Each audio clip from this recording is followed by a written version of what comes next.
Are we on the air? Yes, you are. Crazy lineup on the album. Yeah. Broken Social Scene.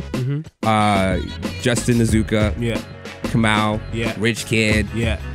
Classified. Yeah. A lot of people. Yeah. And these were people that actually in their own right are artists. Yeah. Did yeah. you feel like just that cumulative amount of entities would kind of overshadow what you were trying to do with the album? Like, did you worry about that? Not really. I've always kind of been of the mind that, like, I'm just going to be able to put all my ideas and my lyrics out here, and that's going to make the project cohesive, and it's going to make it feel like it's me. So I never really worried too much about that. That was really, working with that volume of people is just a function of being in Toronto, I think. You know? Yeah. There's so many musicians here. There's so many musicians here, and they're good. They're really, really good. And musicians that multitask, like they own labels, they do the whole thing, man. Yeah. Talk about the new single, Rose Garden. Rose Garden. You're hearing this beat right now. That's Rose Garden, produced by DJ Tilo, who I've toured with since I started. So yeah, he's always sending me beats in my inbox, and and then all of a sudden he sent this one and something with an exclamation mark in the subject heading. So I'm like, okay, I gotta listen to this right away. And I heard it and I was like, yeah, okay. I was like, okay, yeah. Okay, so in that situation, so you hear the beat and then I was like, okay, I think I know what to do with this one. And, and really for me, it was just like about not messing up the vibe of the beat. That was all I was kind of trying to do, was just like keep it fun and light and just like kind of all over the place. But then it turned into this thing where now when I look back at the lyrics, I'm like, wow, I get a lot of inspiration from these lyrics. Like, I wasn't trying to go there, but like to me, they're profound to me. So it turned out to be something, a really cool kind of project. And then Lisa Lobsinger, who's in Broken Social Scene, was in the studio and just put down these harmonies on the end, and we were like, yeah, that's it. That gives it that like live vibe. Yeah. With the singing, and then You know what's nuts about that?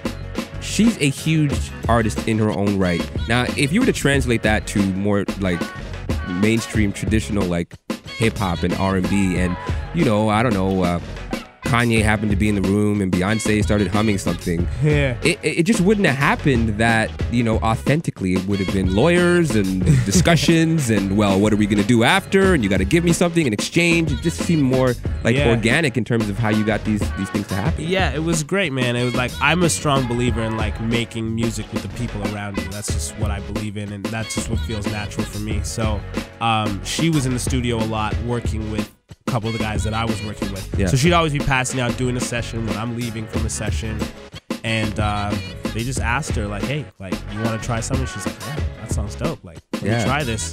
And she has a very old school kind of laid back vibe too, so her vocals just sat right with it. It was good. OTA Talk, Shad's in the building. TSOL is the album. Is it hard or easy for you to sort of maintain an objective look at what you're doing when you're actually making an album? I mean, you start getting into like the snare needs to be certain, and you just sort of get caught up in that, and you can't pull out. It's the worst. You can't, man. Like, really?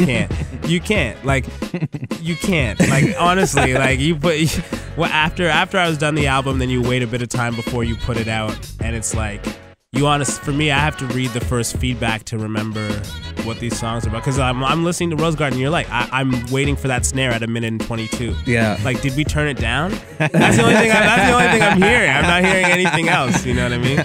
So that's the worst part of making music. But after a while, when it's out, you can sit back and it's real nice to. But does that ruin your experience of just listening to music in general?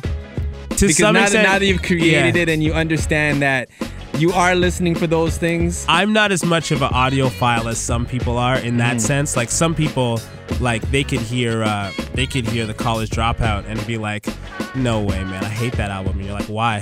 The mids don't sit right at all. And you're like, what? That's how you've evaluated this album? You know what I mean? Yeah. Right. So I'm definitely not at that point, thankfully. But you know, I'm sure there's a lot of people that make music that are just like, I can't handle that song. But you know what, the though? high end is just not mastered. Right? You know what, though? The funny thing on the flip side of that, though, yeah, what you can then appreciate, like the really amazing stuff. Yeah, you can. Like, but you gotta be able to turn it off and turn it on, though. Yeah, exactly. Because sometimes when you put on like a Prince, like if you take in like Purple Rain or something, or like Maxwell, what's the big Maxwell song, Ascension. Yeah. Like you could listen to that and just be like, wow, man. Yeah. Like this sounds incredible. And it's like someone that hasn't gone through that process might not actually understand that. Oh yeah, and you have to turn it off around certain people too. Like, when I'm with people that like don't make music, I don't make the comment of like, man, I can't believe the processing on that snare is unbelievable. You know, like you gotta turn that off. And you lose all your friends, and they walk away.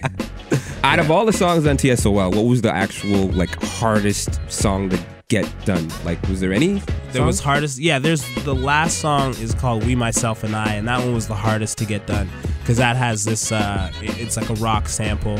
It has a very rock sound. So there's like a fine line between 99 Problems and Limp Bizkit. You know what I mean? And you have to make sure you're on the right side of that line. Right. So that one was like the hardest one to like tweak and like make sure we're not making the rap rock hybrid and instead we're just doing like a hip hop song with a definite like rock influence kind of thing. So that one was the hardest one to tweak in the studio and layer the snares, check the compression, do all that. Yeah. Yo, you make amazing music, but you also translate that into your videos. They seem to be an amazing compliment, whereas a lot of artists might just make a great song, but then the video is just like, what? Yeah, you know what I mean? Yeah.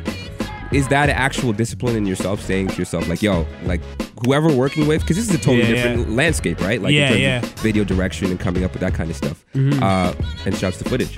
I mean, is that something where you actually say to yourself, look, we need to make this just as good as the song, or if not, better in terms of helping to complement the overall idea of what the song is? For me, it's a thing of like, let me work with the right people. That's what it is for me, because I'm not a very visual person. So I'm like, let me work with people that not necessarily will like interpret the song, but I almost like it when they reinterpret it. It's like put your own spin on it, your own, like, I consider videos like somebody else's project, but like I'm involved with it and I'm going to be a part of it, obviously, but I'm like, I want to hand this over to someone who can really like, do something with this. So like, fortunately, like, two of my really good friends are incredibly dope directors, and they are a team, and they've done maybe 5 of my videos or something at this point. Dude, the video for Rose Garden, how the hell did you go from rapping in one, like in the same frame, to sleeping? Yeah. Tell me about this twin you have, please. Like, these guys hold on. Let's run this joint real quick. And then when we come back, we're going to talk about the Rose Garden video and how you guys did that, because that's a crazy look. Off of the TSOL album, Keep Shining. On OTA Live.